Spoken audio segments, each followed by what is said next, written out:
¿Qué tal? ¿Cómo está? Bienvenido a una emisión más de Universo Laboral. Como usted ya sabe, Universo Laboral es una producción del Sistema Michoacano de Radio y Televisión y la Asociación de Abogados Laboralistas del Estado de Michoacán.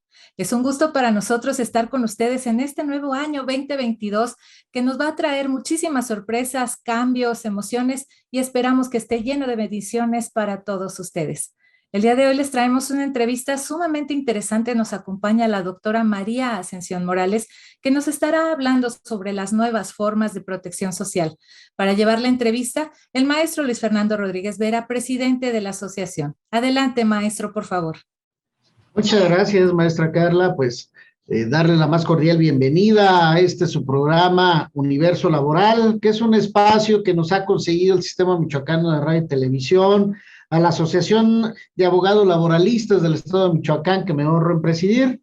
Y bien, pues el día de hoy tendremos un gran programa. Está con nosotros la doctora María Ascensión Morales Ramírez, quien es licenciada en Derecho por la Universidad Autónoma Metropolitana.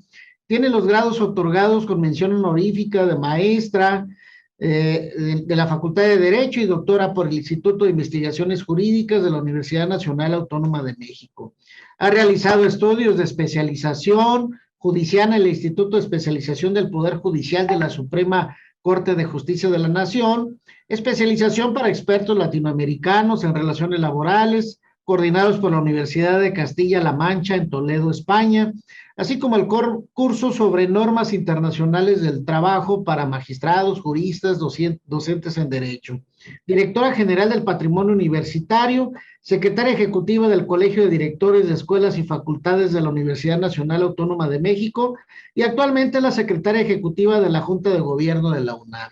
Doctora, pues bienvenida, hoy nos honra su presencia y bueno, pues vamos a iniciar con nuestro programa que hoy pues realmente va a ser muy enriquecedor, sobre todo porque usted tiene la visión de la problemática que enfrenta ahora o que nos ha dejado este momento de pandemia y que pues ahora pues ya no sabemos si realmente estamos en un periodo de pospandemia, como algunos dicen, o seguimos todavía inmersos dentro de este esquema que pues nos ha traído impactos importantes en el mundo del trabajo. Bienvenida, doctora María Ascensión.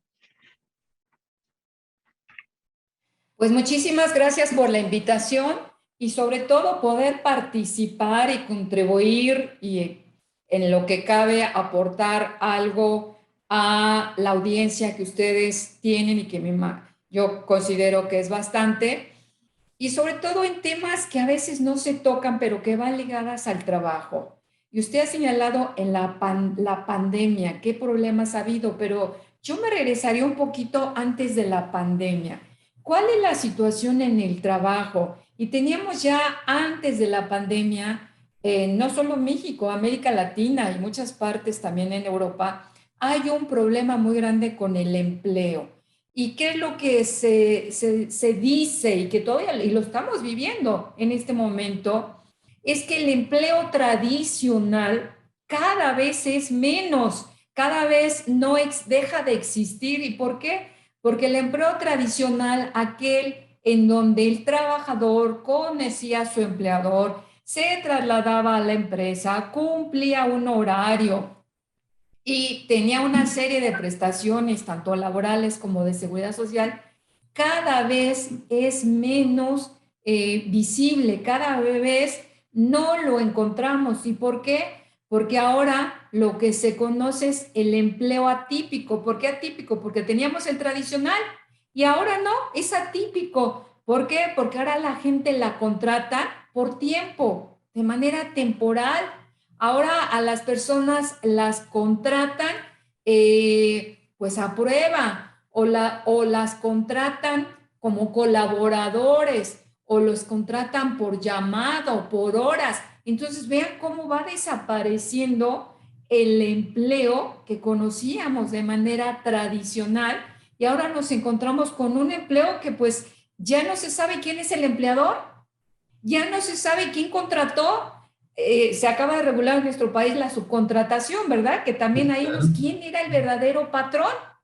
Y entonces, ¿esto qué tiene que ver con los temas que vamos a tocar?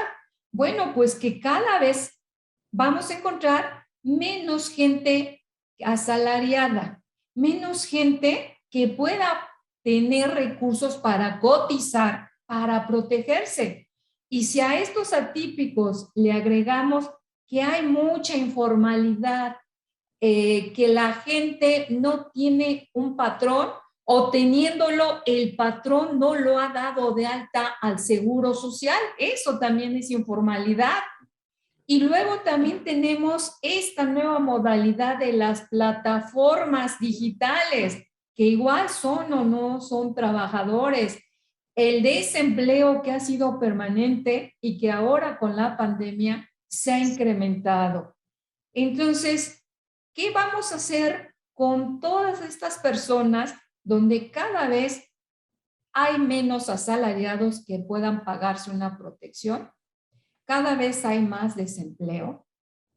¿Y esto qué es lo que va a hacer? Que cada vez va a haber más desigualdad, en consecuencia pobreza, y lo más importante y lo más peligroso, el día de mañana con motivo del envejecimiento, va a haber muchas personas que quizá no logren tener recursos en la vejez.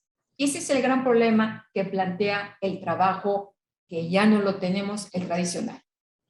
Muy bien, doctora. Oiga, pues qué interesante su reflexión, pero bien dice que parte de los principios que la Ley Federal del Trabajo persigue, el mismo artículo 123 constitucional, la filosofía del derecho al trabajo, bueno, pues es la consecución de la estabilidad en el empleo. Este principio básico que implica pues que toda aquella persona tenga ese empleo estable, seguro, formal, que permita tener una forma honesta de vivir, de ser productivo, de ser útil hacia la sociedad. Pues realmente vemos que en la realidad pues está cambiando esta filosofía que perseguía nuestra propia Constitución, nuestra propia Ley Federal del Trabajo. Entonces, esto es lo que va a generar esta falta de estabilidad en el empleo, genera toda esta serie de cuestiones críticas de la que usted nos habla.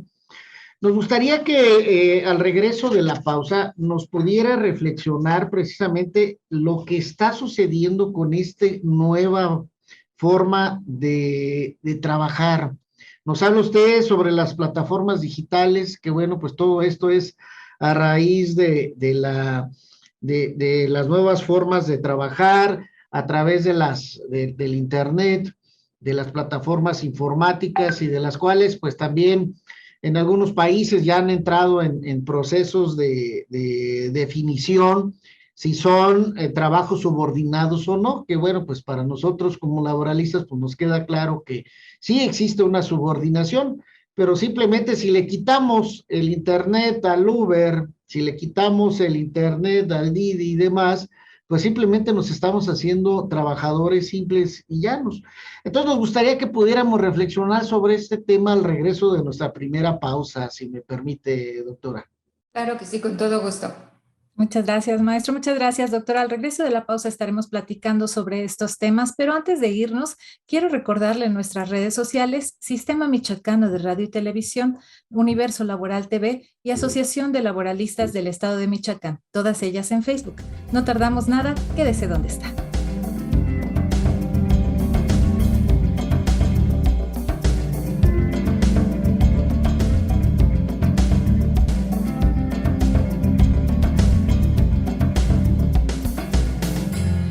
Gracias por seguir con nosotros en Universo Laboral. Antes de irnos a la pausa, estábamos platicando con la doctora María Ascensión Morales sobre las nuevas formas de trabajo, cómo se han ido modificando a lo largo del tiempo y sobre todo nos va a contar cómo incide la pandemia en estas nuevas formas de protección social. Llevando a la mesa el maestro Luis Fernando Rodríguez Vera. Adelante, maestro, por favor. Muchas gracias, maestra Carla. Y bueno, pues teníamos en el tintero la reflexión sobre las nuevas formas de trabajo. Hay algo también que me gustaría que pudiera comentar, doctora, respecto a esta estabilidad en el empleo.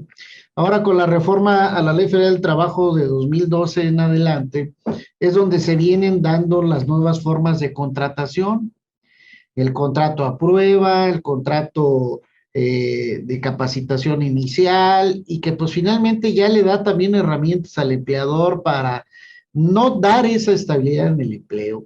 Entonces, pues, hacia dónde va entonces este mundo del empleo, doctora? ¿Cuál es su percepción? Bueno, pues yo los voy a jalar a mi terreno, que es el de la protección, porque no me voy a, fíjense lo interesante, hablar en el caso mexicano, y yo creo que de manera general, del derecho laboral, del empleo, de la cuestión laboral, necesariamente tenemos que recurrir al otro derecho, al derecho hermano, que es protección, en este caso, pues seguridad social. Y usted planteaba, ¿qué es lo que va a pasar con estos empleos a prueba, los contratos a prueba, con el contrato inicial y sobre todo lo último que se había quedado en el tintero con los trabajadores de aplicaciones de las plataformas? En el momento en que en estos últimos, los dos primeros no hay problema, independientemente de la forma, hay una relación laboral. Con los terceros, con los de plataforma, ahorita está el debate internacional, ¿verdad? Si son o no son trabajadores. Entonces, en el momento que se les reconozca el carácter de trabajadores, pues van a tener los derechos laborales y de protección, en este caso seguridad social. Entonces, en la parte laboral se está dando el debate para tratar de defender lo que usted ha estado señalando, este principio de estabilidad, porque yo había comentado en mi introducción, lo que menos tenemos ya es el trabajo tradicional. Y el trabajo tradicional, si algo tenía de positivo, era precisamente la estabilidad. Y ahora lo que no tenemos es la estabilidad en el empleo, porque estas nuevas formas de empleo lo que hacen es tener una serie de asalariados, pero sin derechos. Y no hablamos no solo de los derechos laborales, sino los otros derechos, derecho de la protección. Y entonces, ¿a qué me referiría? ¿Qué vamos a pasar o qué va a pasar con la gente, con aquella que sí llegue a tener empleo, pero no tiene acceso a poderse dar de alta en el seguro social? ¿Por qué? Porque o está bajo este esquema o está bajo la situación de que no se sabe quién es el empleador o simplemente no va a tener la estabilidad en el empleo. Y es ahí donde decía yo, quiero jalarlo al terreno. Antes de la pandemia ya se empezaba a ver lo que más hay, sí son trabajadores, pero lo que no hay son relaciones de trabajo por este cambio tecnológico. ¿Qué formas, cómo vamos a lograr protegerlo? Y lo que se plantaba en el debate es decir, a ver, ¿cómo podemos proteger de manera de desvincular que no solo queden protegidos los que tengan empleo, sino que se tenga que proteger a todo aquel que se dedique a un trabajo? Entonces deben de estar protegidos todos, en principio el que tiene un patrón, el que no tiene un patrón, pero sí trabaja, y todos aquellos que ni siquiera tienen la posibilidad. Entonces buscaba cómo desvincular que no sea la protección únicamente a través de tener el empleo, porque lo que menos hay en la actualidad es empleo y lo que menos hay es el empleo formal, el empleo tradicional. ¿Y cómo vamos a proteger a todas estas personas que no van a tener acceso a estos medios? Y una de las formas que se ha planteado es, y que nos los ha planteado la Organización Internacional del Trabajo, es decir, que en cada país se establezca un piso de protección social. ¿Qué significa eso? Que por lo menos todas las personas tengan un paquete de prestaciones para ser protegidos. Aquí no va a depender si son trabajadores o no son trabajadores, si cotizan o no, sino hay que tenerlos protegidos. Y eso es lo mínimo que se le pide a los gobiernos, que la gente tenga un paquete mínimo de protección. ¿Y en qué consiste esto? Pues en 4 garantías. Uno, protección universal para todos, o sea, que todo mundo, en el caso mexicano, tengamos acceso a la protección a la salud. En el caso, seguridad del ingreso para los niños, educación, nutrición, seguridad del ingreso para las personas activas. En el caso de que se pierda el trabajo, pues como un seguro de desempleo, en el caso de invalidez. Entonces también que la gente cuando pierda su empleo, tenga algunas situaciones, no se quede sin ingresos y llegando a la etapa final de la vida, cuando es uno adulto mayor y sin empleo y obviamente sin ingresos, pues que también ese es el cuarto paquete, que se vea por el adulto mayor. Puede ser que este adulto mayor sí cotizó durante un tiempo de su vida, pero después no llega a cumplir los requisitos que exigen las leyes, en este caso la ley del Seguro Social. ¿Qué va a pasar con todas estas personas? Entonces, por eso ese piso de protección social se está diciendo, aquí no hay que ver si trabajan o no trabajan, que se tiene que proteger y lo mínimo que cada gobierno le tiene que dar a su población son estas 4 garantías. Y esta es una de las nuevas formas de protección. No quiere decir que deje de existir la seguridad social, no quiere decir que en el caso mexicano deje de existir el seguro social, el IMSS. No, sino que haya un piso donde estén protegidos todos y aquel que tenga el empleo y tenga la posibilidad de cotizar, obviamente va a tener posibilidades de tener mejores prestaciones, pero si no tiene el empleo, por lo menos que se quede con el piso mínimo. Entonces, es decir, no se está haciendo a un lado la seguridad social, no se está haciendo a un lado la posibilidad de cotizar y tener mejores prestaciones. Como dice la OIT, hay que proteger de manera horizontal para todos y cuando haya empleo y se pueda cotizar de manera vertical. Entonces, está interesante porque se está viendo que a través de estas formas que desgraciadamente ya no permiten la estabilidad en el empleo, mucha gente se va a quedar sin protección. Oiga, pues qué interesante. Aquí la cuestión es de que tenemos que garantizar ese derecho a la salud principalmente, doctora. Esto es lo que podemos ir desprendiendo de sus comentarios, porque efectivamente este piso de protección social del que nos habla, pues es independientemente si se tiene trabajo o no.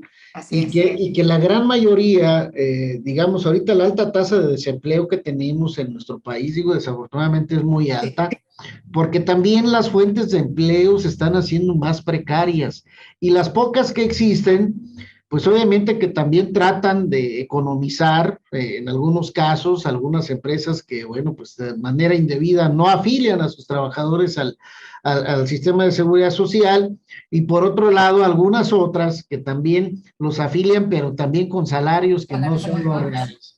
Entonces, hay una serie de vicios que luego vamos encontrando en la práctica, pero que de alguna manera se tiene que ir buscando esa responsabilidad por parte de los empresarios, con la finalidad de que cumplan con esa gran responsabilidad. Ahora la reforma laboral pues también nos trae nuevas maneras de inspeccionarlos, de regularlos y sobre todo de evitar que se hagan ese tipo de simulaciones, indudablemente. Pero finalmente este piso de protección social me parece que es una cuestión que sí debe de hacerse realidad en la práctica porque finalmente la población es la que necesita. Y hay mucho que discutir, mucho que hablar respecto a la seguridad en el ingreso propio, en la cuestión del desempleo. ¿Por qué en nuestro país no se ha logrado tener un seguro de desempleo? ¿Por qué no el adulto mayor, lejos de tener mayores protecciones, pues se le está despojando de tantas cosas, ¿no? Que incluso ahora pues ya hay tantos fenómenos de ingratitud por parte de las propias familias que pues ahora ya hasta tratan de echar fuera al adulto mayor, al papá, a la mamá incluso, y bueno, pues vemos tantas cosas que bueno, las estaremos reflexionando más adelante. Y bueno, pues ya al regreso de la pausa, pues vamos a continuar con el tema, doctora, si me permite. Claro que sí. Gracias, maestro. Gracias, doctora. Al regreso de la pausa seguiremos platicando con la doctora María Ascensión Morales. No tardamos nada, quédese donde está.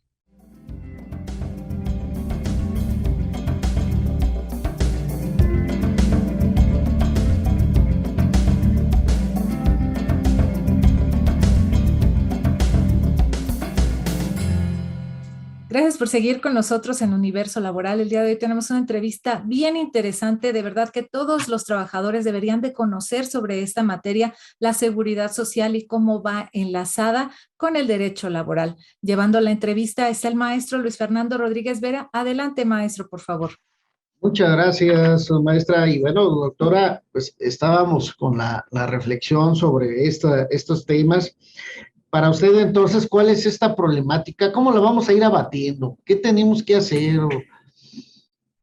Fíjese que es interesante y toca usted dos temas importantes que yo creo en nuestro público que nos está siguiendo, lo primero que va a ver es, ¿tengo trabajo o no tengo trabajo? ¿Verdad? Y si no tengo trabajo, ¿estoy protegido o no estoy protegido? Y teníamos un problema muy grande antes de la pandemia y ahorita está más complicado, ¿verdad? Con todo porque las empresas, muchas empresas cerraron y demás. Si ya el problema era de las empresas que no daban de alta a los trabajadores o los daban con salarios más bajos, pues resulta que ahorita lo que más tenemos es desempleo. Y usted habló de desempleo porque México no tiene un seguro de desempleo. Primero, ni siquiera se le podría exigir desafortunadamente a nuestro país, o a lo mejor sí lo podríamos hacer. Primero, porque México no ratificó en esta parte del seguro de desempleo el convenio 102, que es la norma mínima de seguridad social con la que estarían protegidos todas las personas. Sin embargo, también tenemos un problema. Si bien es cierto existe en la Ciudad de México, no lo tenemos a nivel nacional. Y usted planteó el problema del desempleo. Y al no tener empleo, no se tienen ingresos.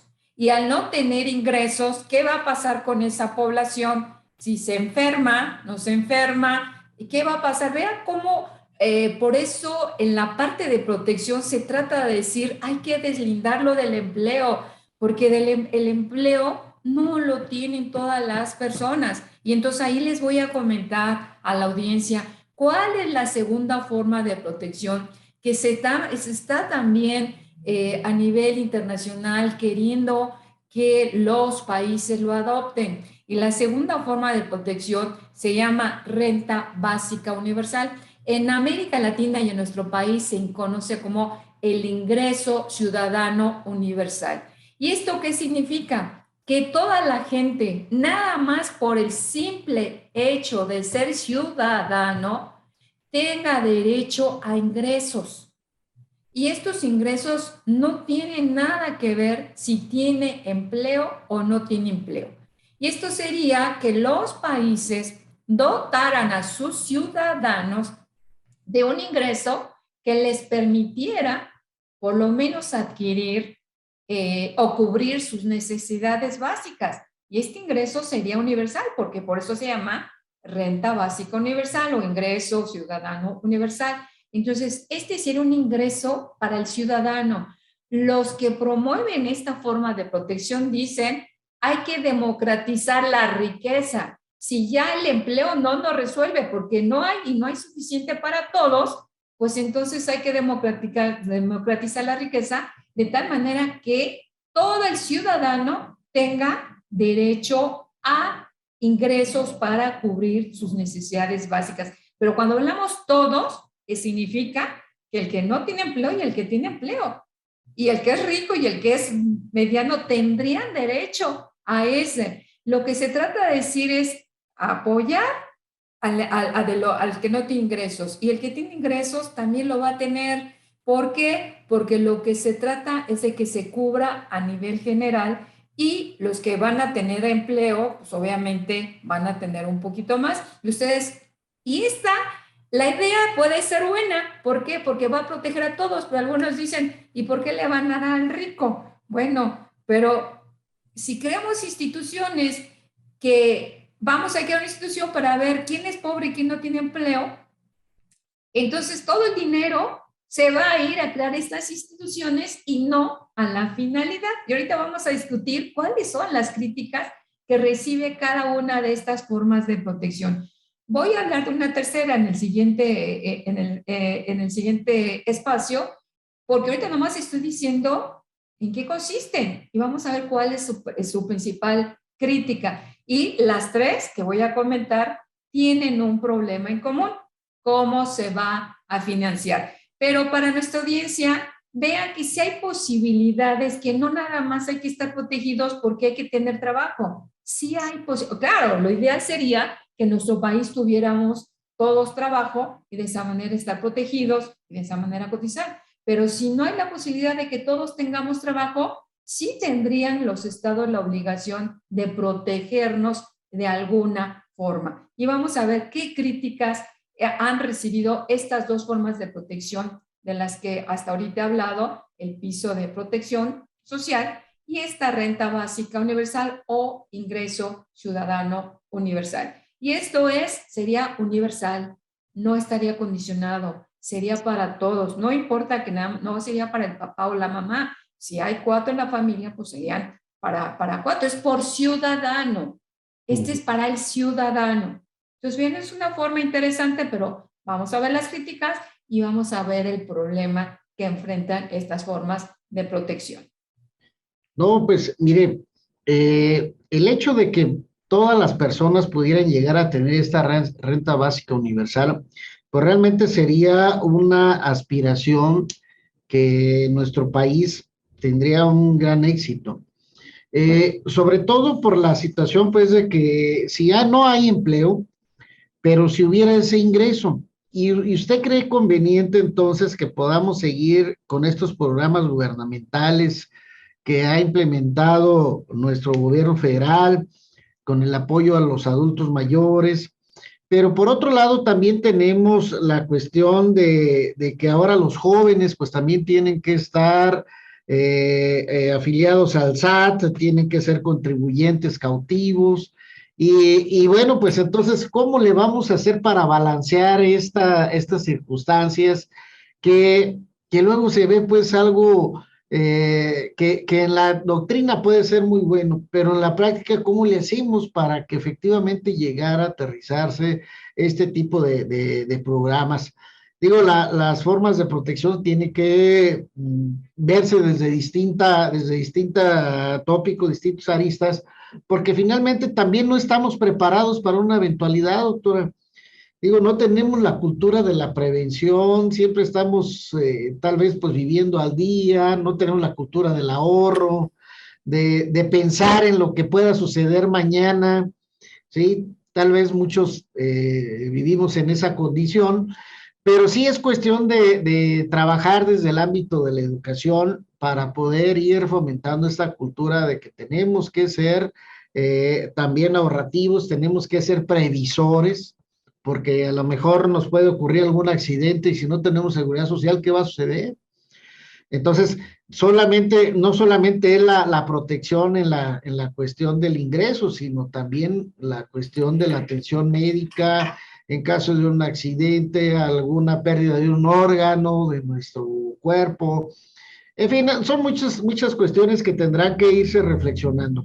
Pero me parece que esto de democratizar la riqueza, pues sería una cuestión de superlativa importancia, porque finalmente sí se trata de hacer una distribución que solamente los ingresos no sean para unos cuantos, como siempre ha sucedido también en nuestro país, y que bueno, pues es lo que se trata de que la gran parte de la población pues también tenga esta forma de accesar a programas, la niñez, la educación, los jóvenes, que también tengan esa posibilidad de accesar a las fuentes de empleo. Entonces, pues bueno, creo que tenemos algunos temas importantes que seguir reflexionando al respecto. Y bueno, pues esperaremos el siguiente segmento, si me permite, maestra, que ya la producción por ahí nos está exigiendo este espacio. Muchas gracias, maestro Luis Fernando. Así es, vamos a ir a una brevísima pausa, pero antes de ello quiero recordarle las redes sociales en donde nos puede seguir: Abogados Laboralistas del Estado de Michoacán en Facebook, Sistema Michoacano de Radio y Televisión y Universo Laboral TV. No lo olvide, Universo Laboral se transmite todos los miércoles a las 9 de la noche y los sábados a las 4:30 de la tarde. No tardamos nada, quédese donde está.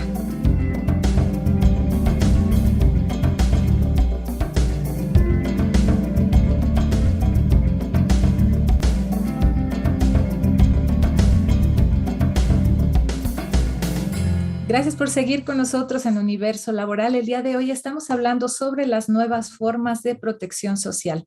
Nos acompaña la doctora María Ascensión Morales Ramírez y está llevando la entrevista el maestro Luis Fernando Rodríguez Vera, presidente de la Asociación de Abogados Laboralistas del Estado de Michoacán. Adelante, maestro Luis Fernando, por favor. Muchas gracias, maestra. Y bien, pues seguimos entonces, doctora Ascensión. ¿Cómo entonces, ante este nuevo panorama del empleo que se presenta en este momento en nuestro país, cómo vamos a garantizar esta renta básica universal? ¿Qué nuevas modalidades tenemos que usted aprecie para que nuestro auditorio pueda entender cómo están estas circunstancias? Fíjese que al final el bloque anterior usted señaló, a ver, de los programas sociales. Y es muy interesante porque la nueva forma que voy a comentar tiene que ver con los programas y esta nueva forma de protección obviamente entra en conflicto con las dos anteriores. ¿Por qué? Porque los programas sociales, no solo en México, sino en América Latina, tienen una crítica fuerte que se les reconoce como programas electorales, ¿verdad? De electoreros. Entonces, la gente ni sale de pobre, ¿verdad? Se gasta mucho. Así es. Y lo peor de todo es que ni siquiera tiene una salud, decimos, acudir a instituciones de salud. Entonces, ¿qué es lo que plantea la nueva forma? Y que realmente esta nueva forma de protección no es nueva, ¿eh? Ya ha existido y en Europa tiene muchísimos años, pero cuando yo le digo que nueva es porque la vimos más presente ahora con motivo de la pandemia. Cuando la gente se quedó sin empleo, a todos nos mandaron a recluirnos a la casa y demás, la gente necesitaba ingresos. ¿Por qué? Porque las fuentes se cerraron, nada más quedaron las esenciales. Y entonces, en algunos países se dio esta forma de protección, es decir, ¿cómo les damos ingreso a las personas que se quedaron sin empleo y las que de por sí ya no tenían empleo? Entonces se crearon nuevas transferencias para darles dinero a la gente. En unos países, las que ya existían se ampliaron, decir, bueno, pues se quedó sin empleo y él no tenía derecho a este ingreso, pues lo extendemos. En otros países se crearon, por ejemplo, en Argentina se creó el ingreso familiar y así en otros países, en Colombia el ingreso solidario, y cada país le fue dando un nombre para apoyar a la gente que se había quedado ingresos, pero ojo, nada más son ingresos y son condicionados. ¿Para quiénes? Eres vulnerable, te quedaste sin empleo. Vean la diferencia con la renta básica universal. La renta es simplemente por ser ciudadano. Aquí no, aquí es porque te perdiste el empleo, porque eres vulnerable, pero además una cuestión de esta forma de protección no es universal, está focalizada nada más para los que lo requieran, es temporal, no es permanente, ¿sí? Y entonces, ¿qué es lo que pasa? Que la gente, si el día de mañana quisiera buscar trabajo, no lo va a hacer porque entonces sale de cumplir los requisitos, las condiciones. Entonces, ¿qué es lo que se ha dicho en relación a estos programas sociales? Son muy buenos, pero son un tope para ir a la renta básica universal. ¿Por qué? Porque por existir estos programas no se permite ampliar el panorama. Y el que exista la renta básica universal no significa, para el público que nos esté escuchando, estas formas de protección no quiere decir que van a dejar de existir el seguro social. No, la idea es estar apoyando, ¿verdad? Entonces, ¿qué tendría que hacer con estos programas? Pues estar dentro de la seguridad social, no ser programas aislados, electoreros, sino dentro de la seguridad social, de tal manera que la población, el ciudadano, supiera que independientemente de cualquier cosa, tendría un mínimo de protección. Y usted señaló, no tenemos la cultura del ahorro. El que tenga empleo, pues tiene que ahorrar para mejorar las prestaciones a las que tiene derecho. Y a esta nueva forma, digo nueva, pero no es nueva eso, yo la llamo nueva, en virtud de que se dio lugar ahorita con motivo de la pandemia, pero se conoce como ingreso mínimo vital. Se dieron no el derecho al mínimo vital, sino como ingreso mínimo vital.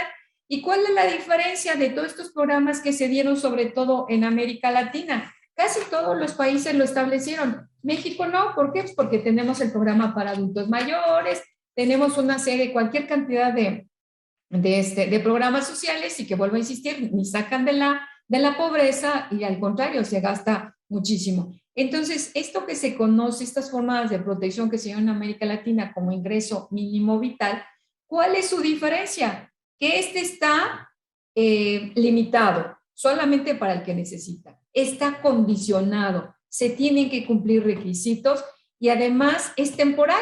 El momento que desaparezca y que ya no haya necesidad o no se cumplan con los requisitos, se quita.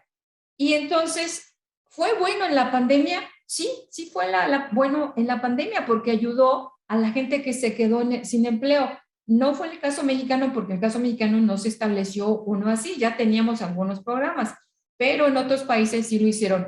Algunos países como Argentina y Colombia, ese programa que crearon lo van a llevar de manera permanente, porque la idea, al menos hasta ahorita, ellos piensan que pueden llegar a la renta básica universal, pero esto tiene que estar ligado a la seguridad social. No puede haber tantos programas así aislados, porque entonces se gasta mucho y no se ven los resultados. Y entonces, vean, sin querer, ya fuimos abordando 3 formas de protección, que es el piso de protección social, la renta básica universal y el ingreso mínimo vital. En México, durante la pandemia, sobre todo por lo que fue de mayo a junio, hubo iniciativas para que se estableciera el ingreso mínimo vital, es decir, para los trabajadores que se habían quedado sin empleo. Hubo también iniciativas para que se cree la renta básica universal. Antes de la pandemia ha habido iniciativas. Durante la pandemia, o sea, el primer año de pandemia, porque seguimos en pandemia, también se promovieron iniciativas para que en México se cree el ingreso mínimo vital, la renta básica universal, es decir, que todo, nada más por el simple hecho de ser ciudadano, tengamos ingresos. Y algo que usted señalaba, hay que estar previendo, no solo es decir, no esperar a que venga otra crisis sanitaria, sino que la gente tenga la posibilidad de tener ingresos. Pero, ¿cuál es el problema? Que lo vamos a discutir ya, yo creo que como cierre, son muy buenos, son elementos, no el último, porque el último viene a ser el ingreso mínimo vital, vendría a ser toda esta clase de programas sociales que hay en México y que hay en otros países de América Latina. Entonces, vean, hemos comentado 3 y a lo mejor la gente dirá, bueno, ¿cuál es el que nos conviene? ¿Verdad? Como que por ahí estaríamos apuntando. Lo dejo así para las preguntas que usted considere y después en el último bloque, pues hablar de algunas conclusiones. ¿Cómo no, doctora? Finalmente estas 3 formas o mecanismos que usted nos habla sobre la protección social, vienen todas ellas desde el gobierno. ¿Hay alguna que pudiera venir desde la sociedad civil o alguna cuestión en lo individual que pudiéramos sugerir? Porque pues finalmente vemos que todo esto pues requiere una cierta intervención del Estado. Así es. Entonces, si pudiera caber algo desde el punto de vista de la sociedad civil, porque bueno, pues también vemos gente emprendedora, que están pues iniciando también sus pequeños negocios, las famosas nenis, ¿no? Que están haciendo sus ventas por redes sociales y demás. Entonces son pues sectores que también pues están luchando por salir adelante, pero también pues ¿qué les podemos sugerir? Porque pues finalmente no dejan de ser una población también importante que están contribuyendo con la economía, aunque sea muy mínima en la escala, pero que de alguna manera también están contribuyendo en parte con esto, y en el sector informal, claro, que de alguna manera habrá que buscar el mecanismo de cómo pasarlas al sector formal ya que vayan creciendo, pues, pero bien, pues me gustaría que ya fueran reflexiones de cierre en el siguiente bloque, de favor, doctora, porque pues es muy importante la visión de usted. Sí, muchas gracias, maestra. Digo, doctora, muchas gracias, maestro. Vamos a ir a una brevísima pausa. Antes de ello, le recuerdo las redes sociales: Sistema Michoacano de Radio y Televisión, Asociación de Laboralistas del Estado de Michoacán y Universo Laboral TV. No tardamos nada, quédese en donde está.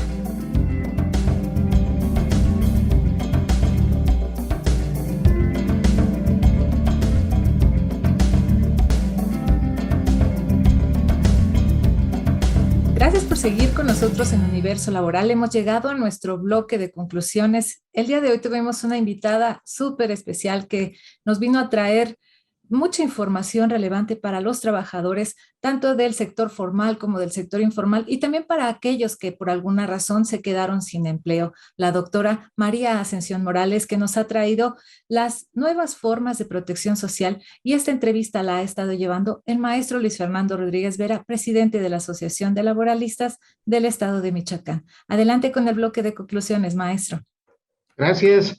Pues bien, doctora, pues a raíz de este breve programa, pues hemos llevado una transición de varias formas de protección hacia la población. Le comentaba en el cierre del segmento pasado, si viene algo por parte de la sociedad civil, alguna propuesta que pudiera usted compartirnos, ¿cuál es su visión?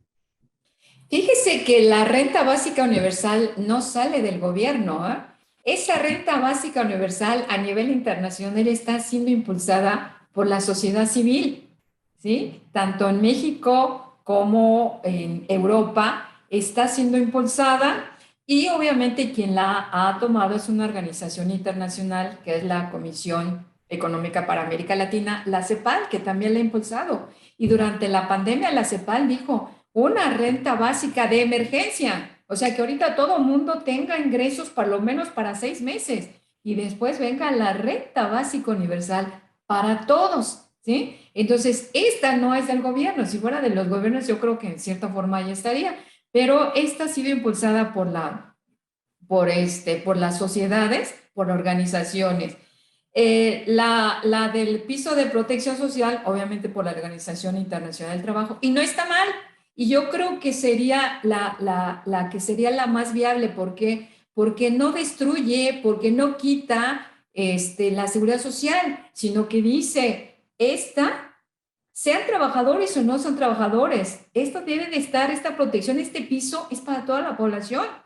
Y después viene un nivel más de protección para los que tienen trabajo. Y si esos que tienen trabajo aparte les alcanza para pagarse una mayor protección, pues entonces vendría lo de tener una protección a través del ahorro voluntario, que podríamos decir lo que sería una protección mixta. Es decir, aparte del seguro social, ahora sí que vengan las Afore, pero yo ya teniendo garantizada prestaciones, y ya después como un complemento. Eso sería lo ideal para México, ¿verdad? Tener todos una protección, y ya después aquel que tenga dinero, pues entonces complementarla, y entonces ahí sí que entran las Afore, ¿verdad? Y no con el carácter como lo tenemos ahorita, que los pocos que tienen empleo se están jugando su futuro, su vejez a la administración de estas entidades financieras, y que, como lo sabemos, pues son las únicas que han ganado durante estos 24 años,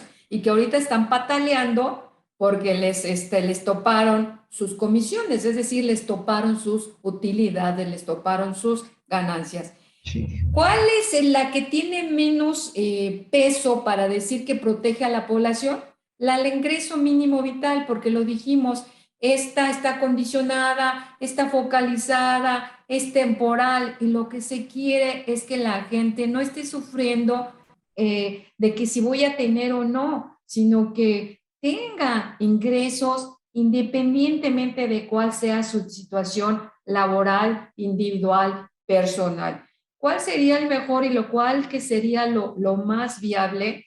Pues sería el piso de protección social. ¿Por qué? Porque la renta básica universal es buena, va a permitir que todos los ciudadanos tengan ingresos, pero ingresos y la salud, y la protección por si se enferma, por invalidez, por esto y por el otro, cosa que sí está previsto en el piso de protección social. ¿Cuál es la crítica que se les haría a las tres? El problema es o viendo, si ya nos quedamos con el piso de protección, de dónde sale el financiamiento, ¿sí? Y por ejemplo, la OIT sí dice, bueno, pues hay, por lo menos te doy 8 elementos, 8 fuentes de financiamiento. Cuida tu gasto, cuida tu presupuesto, país, no lo despilfarres, no andes gastando en cosas que no, lleva bien el espacio, el régimen fiscal, de tal manera, pues que el que tenga más, pues que pague más, y el que no tiene, pues no paga. Usted señalaba la de las trabajadoras, ahora las nenis. Las Pero ¿qué nenis, pasa con las señoras que están en su casa, que no trabajan, así no son es. remuneradas? También tienen que ser protegidas. Es ahí donde, por eso el piso de protección está diciendo, entran todas, o sea, entra toda la ciudad, la ciudadanía, entra la población, y el financiamiento. No solo hay que ver, por eso es interesante que el público que nos vea que no solo se tiene que proteger a través de cotizar, sino que hay que, los gobiernos, ¿sí? Y en el caso mexicano, tendría que ver diversas fuentes de financiamiento. Entonces se prevé, a ver, reducir el presupuesto, no nomás porque se me antoja, sino en aquellas cosas que no. Llevar una buena fiscalización, ver en el caso que usted señalaba de los patrones que no cumplen, obligarlos a que cumplan, pero también buscar, decir, hay que buscarle a los organismos internacionales donaciones. Ahora con alguien se planteaba, con este cambio tecnológico, pues si cada vez que se metan más robots, también a ponerle un impuesto, genera unos tipos de impuestos únicamente para la protección. Hay que obligar a las empresas multinacionales a que no se lleven todas las ganancias, todas las utilidades a sus países, Eso es importante. sino que se quede un buen porcentaje en los países de donde generan esas utilidades, y se le invierta un buen porcentaje a la protección. Y todo esto queda dentro de la protección más amplia, que es precisamente la seguridad social. Entonces, podrán haber, maestro, otras formas de protección. El problema es también, hay que ver cuál es la protección que más pudiera convenir, pero sobre todo que con cotizaciones no es suficiente, que hay que buscar diversas fuentes de financiamiento, porque si queremos que lo ponga todo el Estado, misión imposible. Si queremos que nada más porque eres trabajador y tienes que cotizar, y si yo no tengo trabajo, y no porque no quiera, sino porque no puedo conseguir, no tengo derecho a ser protegido. Entonces, vean, las formas están interesantes, pero hay que entrar a buscar también las fuentes de financiamiento. Sí, pues yo creo que indudablemente esto es lo que más ha sido el talón pues de Aquiles en nuestro país, que pues de dónde podemos encontrar esas fuentes de financiamiento que son necesarias, porque finalmente vemos que las cotizaciones pues no son las más óptimas, porque bueno, pues vemos también que ahora con la reforma también a la seguridad social, que ahora los patrones también tienen que aportar mayor cuota, pues también es castigar a la empresa. O sea, habrá que ser conscientes que también las unidades de producción, las empresas, pues también están generando ese empleo, esa Así es. distribución equitativa, digamos, bueno, si no es equitativa, por lo menos es mínima, pero que de alguna manera son los que están moviendo pues al país. Y desafortunadamente la pandemia pues nos deja experiencias muy amargas, doctora, digo, al menos aquí en lo local, pues hubo empresas que desafortunadamente tuvieron que cerrar. No hay fuentes de empleo suficientes, no hay posibilidades en este momento de decir, ahorita renuncio y al día siguiente ya tengo otro empleo, ¿no? La realidad no es así y por tanto, pues sí, tenemos que cuidar nuestro trabajo. Y bueno, pues finalmente estas formas de protección pues nos dejan pues bastante reflexión, doctora. Yo espero que en algún otro momento nos vuelva a acompañar a nuestro programa Universo Laboral con la finalidad de que nuestro auditorio pues se vaya empapando con estos temas de seguridad social, la cuestión de las afores, cómo es que funcionan, cómo es que ahora los nuevos criterios de fijación de las sumas, por ejemplo, para las pensiones, que realmente causan un impacto importante en nuestra sociedad, y realmente nuestro objetivo como programa pues es también que nuestro auditorio, la gran parte son trabajadores, también son algunos empleadores, pues conozcan sobre estos temas que luego no son tan comunes y no son fáciles de entender a su vez. Y claro, con su participación, su gran experticia en el tema, pues nos va a ser muy útil en futuras participaciones. Pues yo agradecerle el favor de su atención a todo nuestro auditorio, la prestancia, doctora María Ascensión Morales, que siempre es un gusto charlar con usted, a la maestra Carla, a Enrique detrás de cámaras, y sobre todo al Sistema Michoacano de Radio y Televisión, que nos concede este pequeño espacio dentro de su canal. Y bueno, pues me despido con una frase de Simón Bolívar que dice: el sistema de gobierno perfecto es aquel que produce mayor suma de felicidad posible, mayor suma de seguridad social y mayor suma de estabilidad política. Que pasen muy buenas noches. Muchas gracias. Gracias. Muchas gracias. Gracias, doctora, por haber estado el día de hoy con nosotros. Muchas gracias, maestro Luis Fernando, pero sobre todo gracias a usted que nos sigue cada semana a través de la señal del Sistema Michoacano de Radio y Televisión. Ya está informado. Gracias por seguir este programa que hablamos de todo el mundo del trabajo, Universo Laboral. Hasta la próxima.